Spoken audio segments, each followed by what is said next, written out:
Shalom, Agape Good News, Minggu 6 September 2020. Terima kasih untuk seluruh jemaat yang masih tetap setia beribadah di rumah masing-masing. Informasikan untuk plan PD Minggu 13 September 2020 WL Ibu Lani, singer Saudari Melia dan Saudari Sarah, bass Bapak Yoyon, keyboard Bapak Victor, drum Bapak Toto, gitar Saudara Ezra, kameramen Saudara Yude dan Saudara Edi, LCD Saudara Mia, soundman Saudara Bima Sakti. Dan untuk seluruh petugas pelayanan ibadah diharapkan dapat mempersiapkan diri pada hari Jumat untuk melakukan rekaman ibadah. Tugas malam minggu, hari Minggu, tanggal 13 September 2020 akan dilayani oleh kelas Indria, akan dilayani oleh Saudara Jovita. Kelas Pratama akan dilayani oleh Saudari Ella. Kelas Madya akan dilayani oleh Saudara Pamen.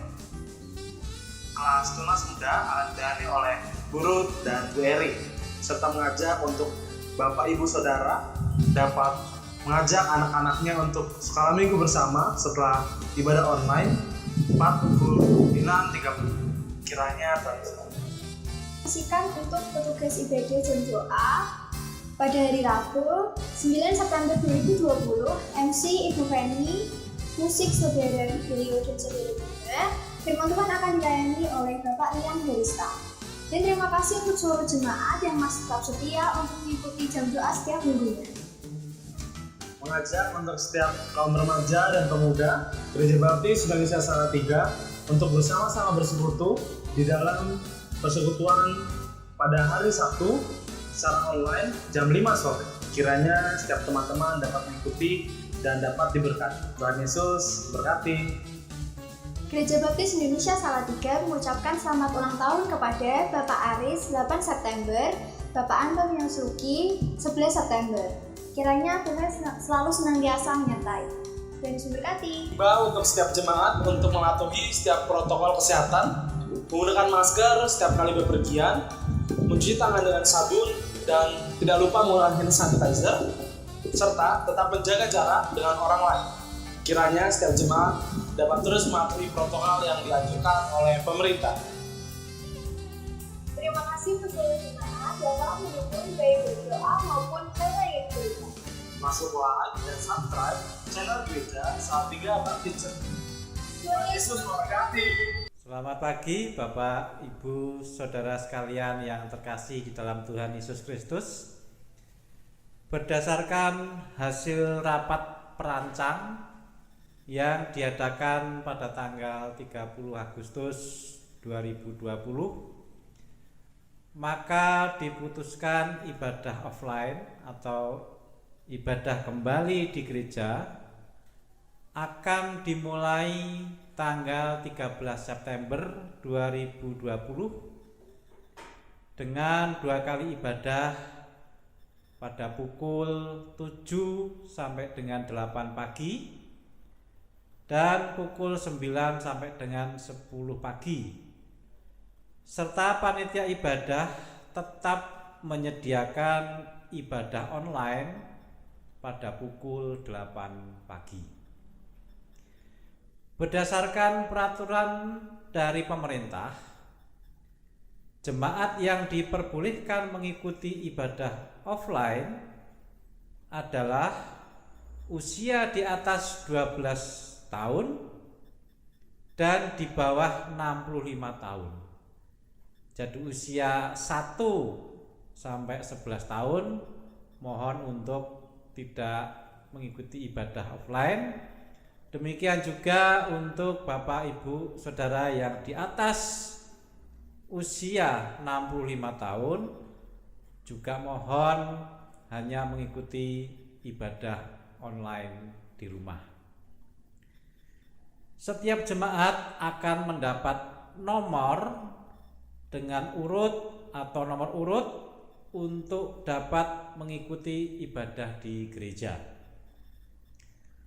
Untuk ibadah tanggal 13 dan 20 September 2020, jemaat yang mendapat nomor urut 1 sampai dengan 76 beribadah pukul 7 sampai dengan 8 pagi, dan jemaat dengan nomor urut 77 sampai dengan 152 akan beribadah pada jam 9 sampai dengan jam 10 pagi. Data nomor urut jemaat nanti bisa kita lihat di grup WA gereja.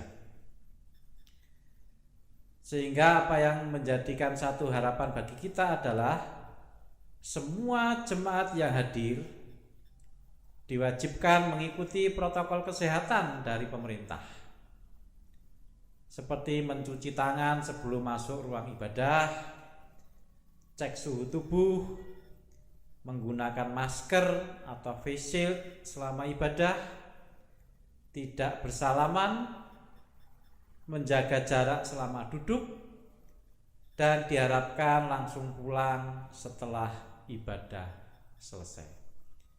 Inilah Bapak Ibu saudara sekalian, apa yang menjadi harapan dari kita, ibadah new normal bisa berjalan dengan lancar, dengan baik, damai sejahtera dan sukacita bagi kita semua. Haleluya. Amin.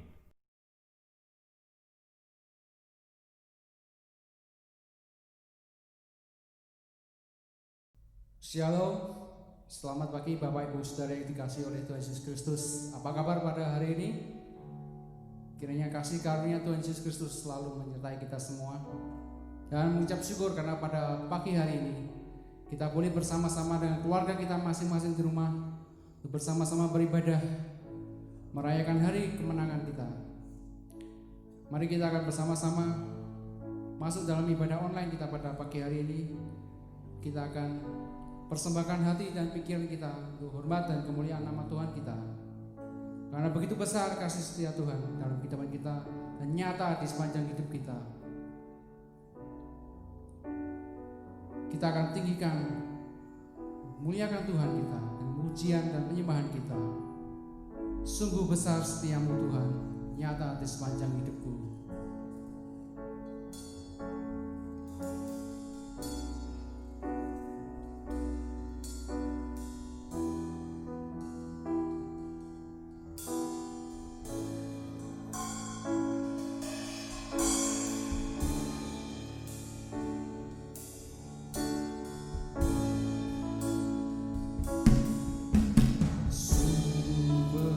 Setiamu nyata di sepanjang hidupku, darahmu telah layakkan kehidupanku.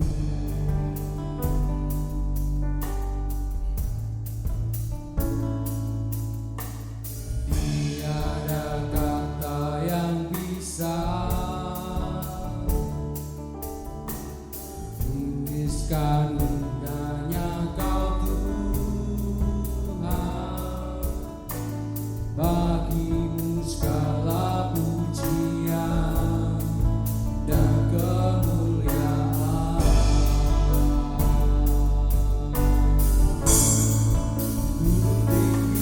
Kutinggikan Engkau Tuhan, melebihi segala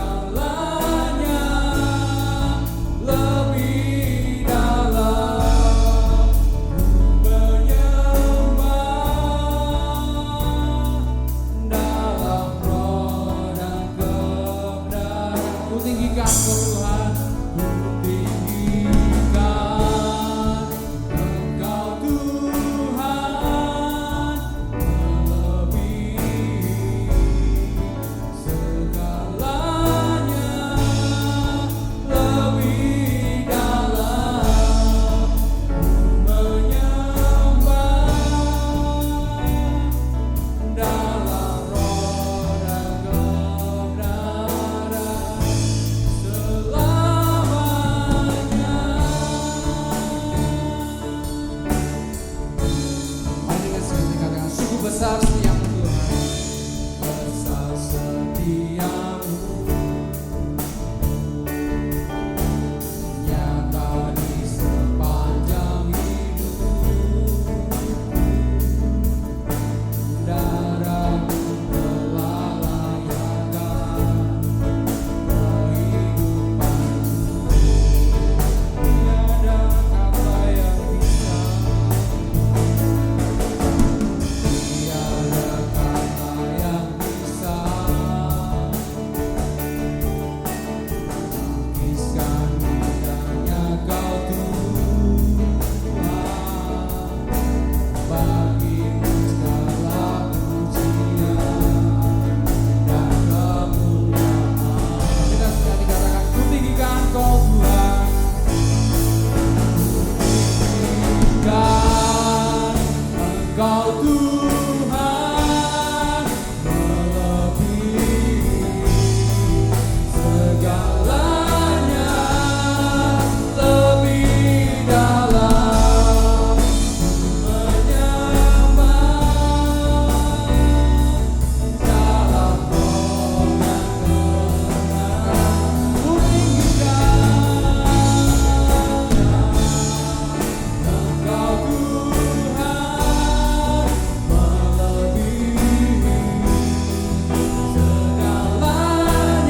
segalanya, lebih dalam menyembah dalam roh dan kebenaran selamanya.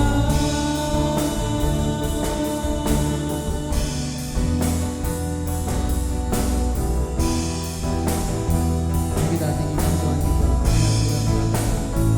tinggikan Kau Tuhan, melebihi segala.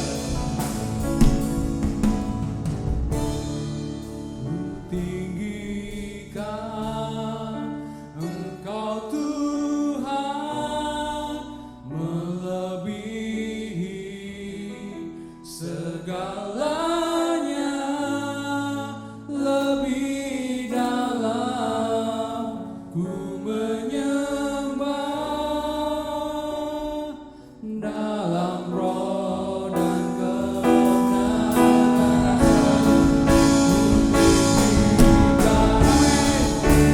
Engkau Tuhan, melebihi segalanya, lebih dalam ku menyembah dalam roh dan kebenaran selamanya.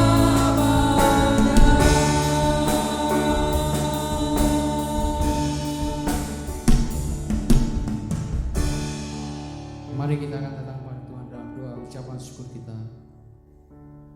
Mengucap syukur ya Tuhan, sepekan telah berlalu dalam kehidupan kami.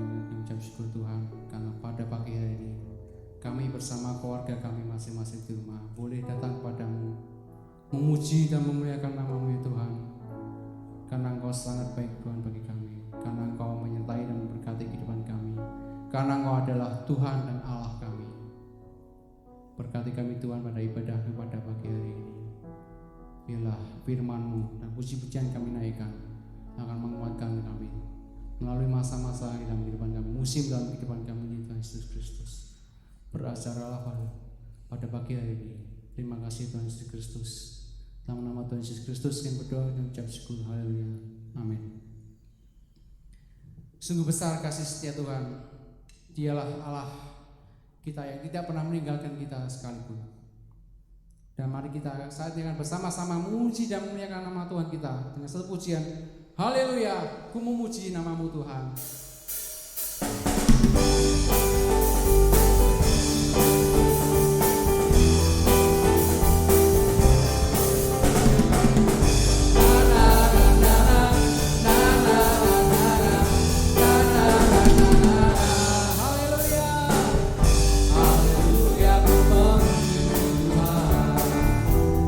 Kasih kita berkesudahan, jaya bernafas memuji Sang Raja.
Tiba saatnya kita akan memberikan yang terbaik bagi Tuhan melalui persembahan dan persepuluhan kita.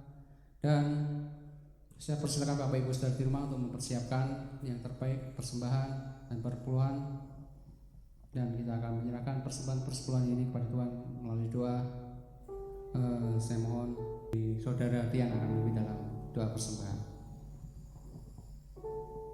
Ya Tuhan, kami memberikan persembahan ya Tuhan, dan semoga persembahan yang sudah kami berikan ini bisa berguna bagi kemuliaan nama-Mu saja Tuhan. Kami serahkan persembahan ini hanya di dalam nama Tuhan Yesus, berdoa dan mengucap syukur. Haleluya, amin. Amin.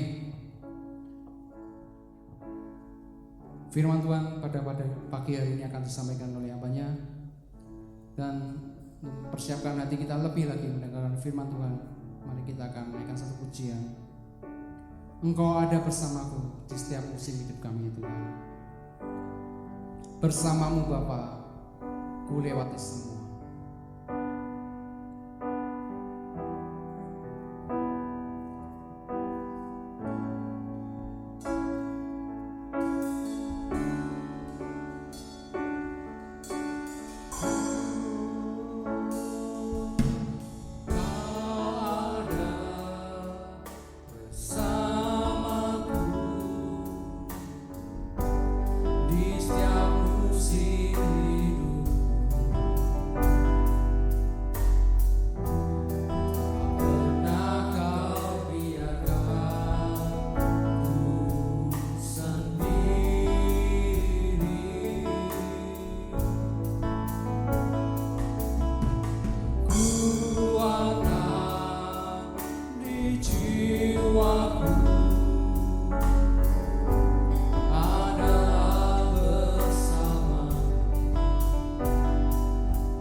Kekuatan di jiwaku adalah bersamamu.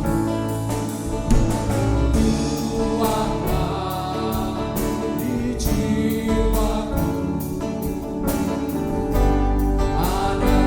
adalah bersamamu.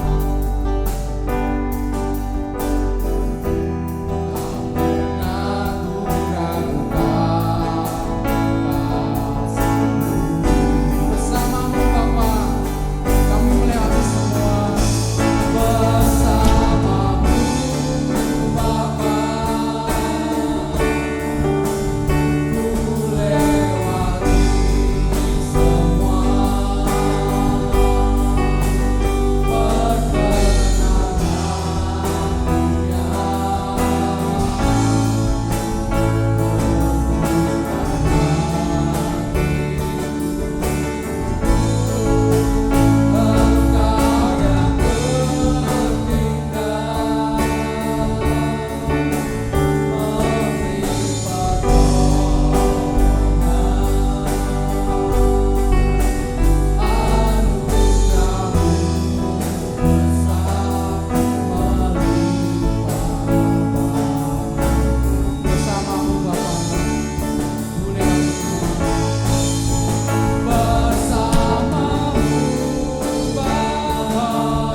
kita akan berdoa bersama-sama. Bapa di surga, kami mohon berkat pimpinan penyertaan-Mu sungguh menyertai kehidupan kami pada pagi hari ini, supaya kami boleh sungguh-sungguh dapat belajar firman-Mu, memahaminya dan melakukannya di dalam kehidupan setiap kami. Terima kasih Tuhan, mohon urapan-Mu, kuat kuasa-Mu juga boleh Tuhan curahkan atas kehidupan hamba-Mu, sehingga dalam segala keterbatasan hamba-Mu boleh menyampaikan setiap kebenaran-Mu. Terima kasih Bapa, di dalam nama Yesus kami sambut kebenaran firman Tuhan pada pagi hari ini. Amin. Shalom Bapak Ibu dan saudara-saudara yang terkasih di dalam Tuhan. Bersyukur kepada Allah karena kita boleh memasuki bulan ke-9 di tahun 2020, dan bulan ini adalah bulan yang spesial karena di bulan ini gereja kita akan berulang tahun. Kita memasuki usia ke-48. Puji Tuhan, ini penyertaan Tuhan yang sungguh luar biasa atas gereja kita, dan sepanjang bulan ini kita akan belajar tentang hakikat gereja. Kita akan belajar banyak tentang apa itu gereja dan bagaimana gereja bisa menjadi gereja yang memenuhi kebutuhan dunia. Bagaimana gereja bisa menjadi gereja yang menjadi berkat bagi sesamanya. Nah, Bapak Ibu Saudara yang terkasih di dalam Tuhan, pagi hari ini kita akan belajar bersama-sama. Saya mengajak Bapak Ibu untuk membuka Alkitab di dalam surat Paulus kepada jemaat di Efesus. Efesus pasal yang kedua, ayat yang ke-19 sampai dengan ayat yang ke-22. Saya mengajak Bapak Ibu untuk membaca bagian firman Tuhan ini secara bergantian. Saya akan membacakan ayat yang ke-19, Bapak Ibu boleh membaca ayat yang ke-20 dan seterusnya sampai dengan ayat yang ke-22. Saya akan mulai pembacaan firman Tuhan pada pagi hari ini. Demikian firman Tuhan. Demikianlah kamu, bukan lagi orang asing dan pendatang, melainkan kawan sewarga dari orang-orang kudus dan anggota-anggota keluarga Allah, yang dibangun di atas dasar para rasul dan para nabi, dengan Kristus Yesus sebagai batu penjuru. Di dalam Dia tumbuh seluruh bangunan, rapi tersusun menjadi bait Allah yang kudus di dalam Tuhan. Di dalam Dia kamu juga turut dibangunkan menjadi tempat kediaman Allah di dalam Roh. Nah, Bapak Ibu Saudara yang terkasih di dalam Tuhan, saya mau memulai pemberitaan firman pada pagi hari ini dengan sebuah pertanyaan. Mungkinkah di dalam sebuah komunitas gereja ada orang-orang yang merasa terhilang? Mungkinkah di dalam sebuah gereja ada orang-orang yang merasa menjadi orang asing atau bahkan merasa terabaikan, tercampakkan di dalam persekutuan gereja? Tidak usah dijawab dulu, jangan buru-buru untuk menjawab. Kita akan melihat apa yang Paulus katakan, atau kalau kita mau mundur sedikit di dalam ayat yang ke-11 sampai dengan ayat yang ke-18, di sana Paulus menceritakan tentang perseteruan yang terjadi di dalam gereja di Efesus pada waktu itu. Paulus membahas secara khusus bagaimana ada dua macam perseteruan yang terjadi di gereja Efesus pada waktu itu. Perseteruan yang pertama adalah perseteruan yang terjadi antara jemaat Efesus dengan Tuhan. Perseteruan antara jemaat Efesus dengan Tuhan ketika mereka belum percaya kepada Kristus. Paulus menunjukkan bahwa keterpisahan antara jemaat Tuhan pada waktu itu dengan Kristus, dengan Allah, terjadi karena mereka belum percaya kepada Kristus, dan akibatnya mereka tidak memiliki pengharapan. Itulah yang Paulus katakan di dalam ayat yang ke-12. Di situ dikatakan bahwa waktu itu kamu tanpa Kristus tidak termasuk kewargaan Israel dan tidak mendapat bagian dalam ketentuan-ketentuan yang dijanjikan, tanpa pengharapan dan tanpa Allah di dalam dunia. Jadi ada perseteruan antara jemaat Tuhan dengan Allah, dan itu terjadi ketika mereka belum mengenal Kristus, dan akibatnya adalah mereka tidak mendapatkan pengharapan atau tidak memiliki pengharapan. Perseteruan yang kedua adalah perseteruan yang terjadi antara orang-orang percaya yang berlatar belakang Yahudi dengan orang-orang percaya dengan latar belakang non-Yahudi yang adalah mayoritas dari jemaat di Efesus. Nah, Bapak Ibu Saudara yang terkasih di dalam Tuhan, orang-orang Yahudi pada waktu itu adalah orang-orang yang menganggap dirinya adalah orang-orang superior. Mereka adalah orang-orang yang menganggap diri orang yang paling saleh, sementara bangsa non-Yahudi dianggap sebagai bangsa kafir. Mereka dianggap sebagai orang-orang yang tidak termasuk dalam kewargaan Israel, sehingga sekalipun mereka menjadi orang-orang Kristen, menjadi orang-orang percaya, jemaat yang berlatar belakang Yahudi mengatakan bahwa orang-orang Kristen non-Yahudi tidak mendapat hak istimewa di dalam Allah. Inilah yang terjadi.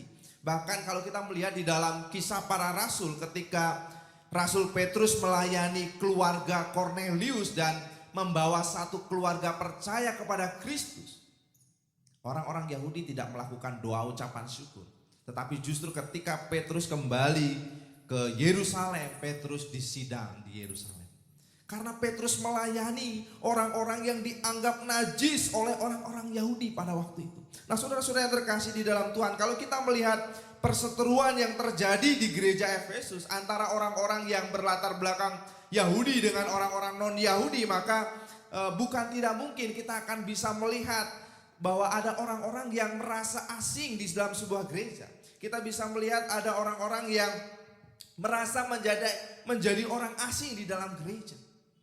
Bahkan ada orang-orang yang mungkin merasa asing dengan gerejanya. Ini yang terjadi. Nah, Bapak Ibu Saudara yang terkasih di dalam Tuhan Yesus Kristus, tentu saja kalau kita berada di dalam sebuah komunitas gereja di mana ada kecurigaan di dalamnya, di mana ada prasangka-prasangka yang buruk di dalamnya, maka kita akan menjadi anggota jemaat yang tidak nyaman di dalam gereja itu. Karena itu pada pagi hari ini saya mengajak Bapak Ibu Saudara untuk bersama-sama kita belajar firman Tuhan. Bagaimana kita bisa mengalami sebuah gambaran yang indah tentang gereja.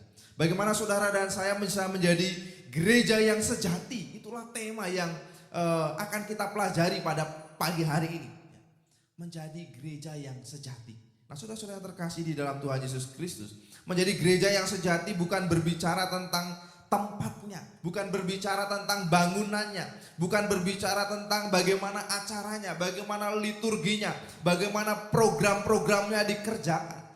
Menjadi gereja yang sejati berarti menjadi gereja yang memiliki gaya hidup dalam persekutuan yang indah seperti yang dikatakan oleh Paulus di dalam ayat yang ke-19 sampai dengan ayat yang ke-22. Nah, saudara-saudara yang terkasih di dalam Tuhan Yesus Kristus, menjadi gereja yang sejati berarti kita sedang berbicara tentang bagaimana kita bisa membangun hubungan yang kuat di dalam Kristus. Bagaimana kita bisa membawa hadirat Tuhan di dalam persekutuan kita sebagai orang-orang yang sudah percaya kepada Kristus.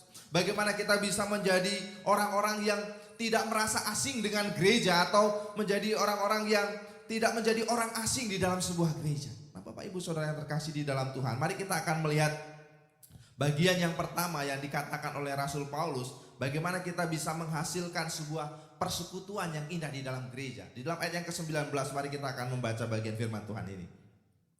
Demikianlah kamu bukan lagi orang asing dan pendatang, melainkan kawan sewarga dari orang-orang kudus dan anggota keluarga Allah. Nah, saudara-saudara yang terkasih di dalam Tuhan Yesus Kristus, Paulus mengatakan bahwa gaya hidup gereja adalah gaya hidup keluarga. Paulus mengontraskan antara orang asing dan pendatang dengan kawan sewarga dan keluarga. Inilah filosofinya. Jadi gaya hidup gereja adalah gaya hidup keluarga. Itulah yang Paulus tekankan kepada jemaat di Efesus pada waktu itu. Nah, saudara-saudara yang terkasih di dalam Tuhan Yesus Kristus, kalau kita melihat sebuah keluarga, saudara bisa melihat itu di dalam kehidupan keluarga kita masing-masing. Entah anak kita berprestasi atau tidak berprestasi, entah anak kita itu baik atau kurang baik, entah anak kita mungkin atau di dalam bagian keluarga itu ada yang ganteng, kurang ganteng, ada yang cantik atau tidak cantik, dan ada banyak perbedaan-perbedaan yang terjadi, tidak menjadi masalah di dalam sebuah keluarga. Itulah filosofi sebuah keluarga, itulah konsep luar biasa yang Paulus nyatakan di dalam sebuah gereja, bahwa gereja atau gaya hidup gereja adalah gaya hidup keluarga. Nah, Bapak Ibu Saudara yang terkasih di dalam Tuhan, itulah ketika Paulus mengatakan bahwa gereja adalah keluarga, maka kita bisa menjadi pribadi yang apa adanya sebenarnya di dalam gereja. Ketika Paulus berkata bahwa kamu adalah anggota keluarga Allah, maka seharusnya kita bisa menjadi gereja yang tidak jaim, tidak tampil jaim ketika kita hidup bersama-sama. Ketika gereja adalah sebuah keluarga, maka seharusnya gereja bisa menjadi tempat di mana kita mendapatkan apresiasi, mendapatkan dukungan dan bukan penghakiman. Nah, saudara-saudara yang terkasih di dalam Tuhan Yesus Kristus, di luar gereja mungkin kita akan dihakimi ketika kita mengalami kegagalan. Tetapi sesungguhnya di dalam gereja kita mendapatkan kekuatan ketika kita mengalami kelemahan. Di luar gereja mungkin kita dituntut untuk bisa berprestasi ini dan itu. Tetapi di dalam gereja sesungguhnya kita bisa menjadi diri kita yang apa adanya. Itulah hakikat gereja. Inilah filosofi gereja sebagai sebuah keluarga. Gereja seharusnya menjadi tempat di mana kita bisa merasa nyaman dengan segala kelebihan kita, dengan kekurangan kita. Gereja seharusnya menjadi tempat di mana kita tidak perlu merasa jauh dengan orang lain atau tidak perlu merasa ada jarak di antara kita dengan orang lain. Itulah hakikat gereja sebagai sebuah keluarga. Nah, saudara-saudara yang terkasih di dalam Tuhan Yesus Kristus, inilah yang namanya keluarga Allah, di mana di dalamnya kita bisa saling melayani. Ada komunitas saling di dalam keluarga Allah itu, ya, saling melayani, saling memberkati, saling menerima, saling menasehati, saling menceritakan kekurangan kita, kelebihan kita, dan saling mensupport satu dengan yang lain. Itulah komunitas keluarga Allah. Itulah yang seharusnya ada di dalam komunitas gereja. Nah, Bapak Ibu Saudara yang terkasih di dalam Tuhan Yesus Kristus, kalau kita memperhatikan anggota tubuh kita, anggota tubuh kita ini adalah bagian yang saling melayani satu dengan yang lain. Tangan melayani kaki, kaki melayani tangan, mulut melayani tangan, tangan melayani mulut. Semuanya saling melayani, tidak ada yang menjadi egois. Kalau sakit ya katakan sakit supaya anggota tubuh yang lain bisa memberi perhatian terhadap anggota tubuh yang sakit. Itulah yang seharusnya terjadi di dalam gereja. Karenanya mari kita mengambil inisiatif untuk membangun diri sebagai sebuah keluarga. Paulus mendorong itu di dalam jemaat di Efesus. Mereka sudah dipersatukan di dalam Kristus. Maka tanggung jawab gereja adalah bagaimana kita mau mengambil inisiatif untuk saling melayani sebagai sebuah keluarga di dalam Kristus. Inilah yang Paulus tekankan. Karena gaya hidup gereja adalah gaya hidup keluarga, maka seharusnya orang-orang Kristen memiliki komitmen terhadap gereja lokal di mana dia bergabung. Kalau kita adalah keluarga, maka kita perlu punya komitmen terhadap keluarga kita. Kita tidak bisa membangun diri sebagai anggota keluarga kalau kita tidak punya komitmen untuk saling melayani di dalam keluarga. Kita tidak bisa membangun diri sebagai keluarga kalau kita hidup berdasarkan ego kita atau kemauan individualisme kita. Kita tidak akan pernah bisa menjadi gereja yang adalah keluarga kalau kita tidak mau belajar untuk mengerti persoalan orang lain, untuk kita belajar berbagi dengan orang lain tentang apa yang kita alami. Kalau kita masing-masing egois dengan kemauan kita, dengan keinginan kita sendiri, kita tidak akan pernah menjadi gereja yang sejati. Gereja yang membangun diri sebagai keluarga di dalam Allah. Nah, saudara-saudara yang terkasih di dalam Tuhan Yesus Kristus, karena kita adalah anggota keluarga, maka kita perlu memberi waktu yang berkualitas. Perlu punya waktu yang berkualitas untuk membangun komunikasi, membangun relasi dengan saudara-saudara kita yang lain. Tidak ada kelompok-kelompok di dalam gereja, tidak ada ruang untuk berkotak-kotak di dalam gereja karena kita adalah keluarga di dalam Kristus. Meskipun ada banyak perbedaan di antara kita, tetapi kita bisa belajar untuk melayani satu dengan yang lain. Belajar dari anggota keluarga, belajar dari anggota tubuh kita yang satu dengan yang lain saling bergantung. Demikian juga di dalam gereja. Kita tidak bisa hidup sendiri, kita tidak bisa individualisme, kita tidak bisa memenuhi ego kita masing-masing. Tapi kita harus belajar untuk memperhatikan keberadaan orang lain, memperhatikan orang-orang yang ada di sekitar kita. Inilah filosofi sebuah gereja sebagai keluarga. Artinya kita perlu membangun diri, mengambil inisiatif untuk saling melayani di dalam sebuah keluarga. Kita harus mengambil inisiatif untuk berbagi satu dengan yang lain. Jangan menunggu. Tapi mari kita mulai mengambil inisiatif. Inilah yang Paulus katakan, kamu bukan lagi orang asing dan pendatang, melainkan kawan sewarga dari orang-orang kudus dan anggota-anggota keluarga Allah. Mari kita lakukan itu di dalam kehidupan kita, sehingga gereja yang sejati menjadi sesuatu yang nyata di dalam kehidupan gereja kita. Hal yang kedua kita bisa melihat di dalam ayat yang ke-21 sampai dengan ayat yang ke-22. Di situ dikatakan, di dalam Dia tumbuh seluruh bangunan, rapi, tersusun menjadi bait Allah yang kudus di dalam Tuhan. Di dalam Dia kamu juga turut dibangunkan menjadi tempat kediaman Allah di dalam Roh. Nah, saudara-saudara yang terkasih di dalam Tuhan, mari perhatikan bahwa Paulus membawa kita pada pergeseran metafora dari keluarga Allah ke bangunan Allah, dari keluarga Allah ke bait Allah. Dan dari bagian ini kita bisa melihat bahwa bait Allah yang sesungguhnya atau bait Allah yang sejati adalah hidup kita. Hidup kita inilah bait Allah yang sesungguhnya. Bait Allah bukan gedungnya, bukan bangunannya, bukan tempat yang kita datangi setiap hari Minggu. Tetapi bait Allah yang sejati adalah kita. Bait Allah yang sejati adalah saudara dan saya. Kita semua adalah bait Allah yang sejati. Dan ada hal yang menarik, ada fakta yang menarik dari bait Allah yang sejati itu. Mari kita perhatikan bahwa setidaknya ada 3 karakteristik luar biasa dari bait Allah itu. Yang pertama, di dalam ayat yang ke-20 kita bisa melihat bahwa bait Allah yang sejati itu dibangun di atas dasar para rasul dan para nabi. Itu yang dikatakan di dalam ayat yang ke-20. Dan bait Allah yang sejati itu juga dibangun dengan Kristus sebagai batu penjurunya. Ini hal yang luar biasa. Ada 2 karakteristik yang luar biasa dalam bangunan bait Allah itu, yaitu pondasinya adalah para rasul dan para nabi, dan batu penjurunya adalah Kristus sendiri. Nah, saudara-saudara yang terkasih di dalam Tuhan, kata batu penjuru itu adalah sebuah gambaran tentang batu yang berada di dalam setiap sudut bangunan. Kalau mungkin kita menganalogikan dengan bangunan di zaman sekarang, maka itu semacam cakar ayam, tapi sesungguhnya tidak bisa juga menggambarkan sebagai batu penjuru karena bukan dari batu, karena ada konstruksi semen juga. Tetapi batu penjuru yang dimaksud di dalam ayat ini adalah batu yang menopang struktur bangunan. Artinya batu pondasi daripada pondasi yang ada di dalam bangunan itu sendiri. Jadi batu yang mengikat seluruh pondasi dan mengikat seluruh bangunan. Itulah yang disebut dengan batu penjuru. Dan bagian yang ketiga atau karakteristik yang ketiga dari bait Allah itu adalah bait Allah itu dibangun dengan menyeluruh, rapi dan berkelanjutan. Itulah yang dikatakan di dalam ayat yang ke-21 sampai dengan ayat yang ke-22. Dikatakan di dalam Dia tumbuh seluruh bangunan, rapi, tersusun menjadi bait Allah yang kudus di dalam Tuhan.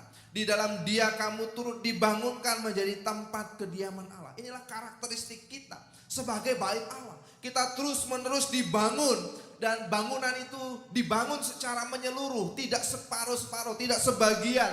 Dan bangunan itu juga dibangun secara rapi dan berkelanjutan, terus menerus, terus tumbuh. Nah, Bapak Ibu Saudara yang terkasih di dalam Tuhan, sebagai bait Allah kita perlu membangun diri menjadi tempat kediaman Allah. Itulah hal yang kedua yang bisa kita lakukan untuk membangun gereja yang sejati. Bahwa untuk membangun gereja yang sejati, kita perlu menjadi tempat kediaman Allah.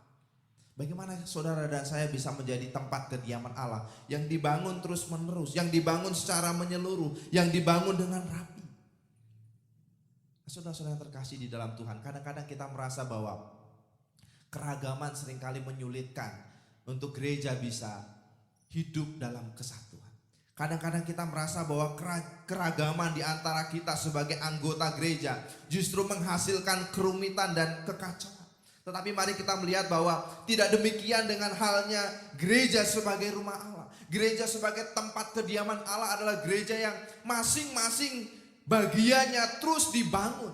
Paulus tidak menyebutkan adanya perbedaan yang membuat gereja tidak dapat dibangun. Paulus melihat bahwa ada perbedaan antara orang-orang Kristen yang berlatar belakang non-Yahudi dan orang-orang Kristen yang berlatar belakang Yahudi. Tetapi Paulus yakin, Paulus percaya bahwa bangunan itu bisa terus tumbuh karena mereka dibangun di atas dasar Kristus Yesus. Di atas Kristus sebagai batu penjuru. Artinya Artinya bahwa gereja bisa menjadi gereja yang sejati ketika kita fokus pada Kristus sebagai pondasi utama sebuah gereja. Ketika kita memiliki hubungan yang baik, hubungan yang dekat dengan Kristus dan firman-Nya, sudah pasti gereja akan tumbuh menjadi bangunan yang memuliakan nama Tuhan, bangunan yang rapi, bangunan yang kudus, dan bangunan yang menyenangkan hati Tuhan. Nah, saudara-saudara yang terkasih di dalam Tuhan, kalau kita melihat konstruksi sebuah bangunan, maka bahan bangunan itu pasti terdiri dari bahan-bahan yang berbeda-beda. Ada semen, ada bata, ada pasir. Kadang-kadang juga harus digabungkan dengan bahan-bahan yang berbeda seperti kayu dan lain sebagainya. Tetapi kita bisa melihat bahwa ketika semua bangunan itu mau disatukan di atas fondasi, maka bangunan itu menjadi sebuah bangunan yang indah. Demikian juga dengan kita. Ketika kita mau dihubungkan, ketika kita mau memiliki hubungan pribadi dengan Tuhan, ketika kita mau memiliki hubungan pribadi dengan firman Tuhan, hubungan yang akrab dengan Tuhan dan firman-Nya, kita akan dibangun menjadi sebuah bangunan yang rapi. Tidak melihat sebuah perbedaan sebagai masalah untuk menjadikan kita bersatu di dalam Kristus. Dalam renungan PKMB di malam minggu yang lalu, saya diberikan sebuah tema yang menarik oleh mereka bahwa bagaimana kita bisa menjadi kawan sekerja di dalam Kristus. Nah, saudara-saudara yang terkasih di dalam Tuhan Yesus Kristus, untuk menjadi kawan sekerja Allah, untuk menjadi anggota keluarga yang saling melayani satu dengan yang lain, maka fokus utama kita adalah bukan melihat kepada perbedaan yang ada, tetapi bagaimana kita mau melihat kepada Kristus. Kalau kita melihat perbedaan, kita akan menemukan banyak perbedaan. Kita punya banyak perbedaan, tetapi ketika kita berfokus kepada Kristus, kita akan dibangun menjadi bangunan Allah yang menyukakan hati Tuhan. Mengapa ada perpecahan di dalam gereja? Mengapa sulit menghadirkan persatuan di dalam gereja? Karena fokus kita bukan pada Kristus, melainkan pada perbedaan yang ada. Tetapi ketika kita berfokus kepada Kristus, kita akan mengabaikan perbedaan-perbedaan yang ada.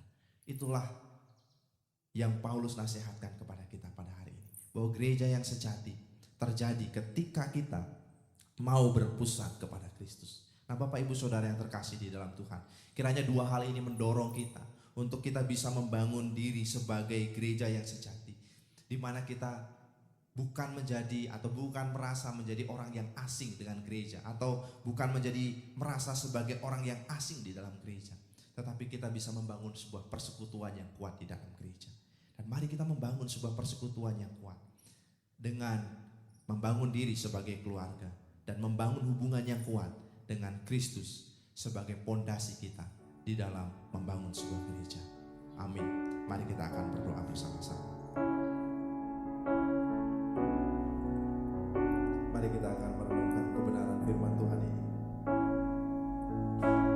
Mari kita memberi hati kita untuk diubahkan oleh Tuhan, untuk boleh memancarkan kasih.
Engkau mengubahkan kehidupan kami untuk menjadi seperti-Mu Bapa. Kami berdoa Tuhan terus menguatkan kami sebagai gereja, supaya kami boleh terus bersatu hati, menjadi keluarga yang bersama-sama melayani Tuhan, menjadi keluarga yang kami boleh tampil apa adanya di dalam gereja ini. Kami terus berdoa agar Tuhan menaungi kami sebagai gereja, menguatkan kami sebagai gereja, mengucap syukur untuk perjalanan panjang yang Tuhan boleh nyatakan dalam kehidupan gereja-Mu di tempat ini.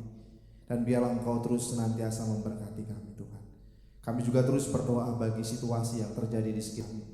Kami masih berharap kepada Tuhan, kami masih percaya kepada Tuhan, bahwa sampai saat ini Allah terus bekerja atas bangsa kami, atas kota kami, dan atas setiap kehidupan keluarga kami masing-masing.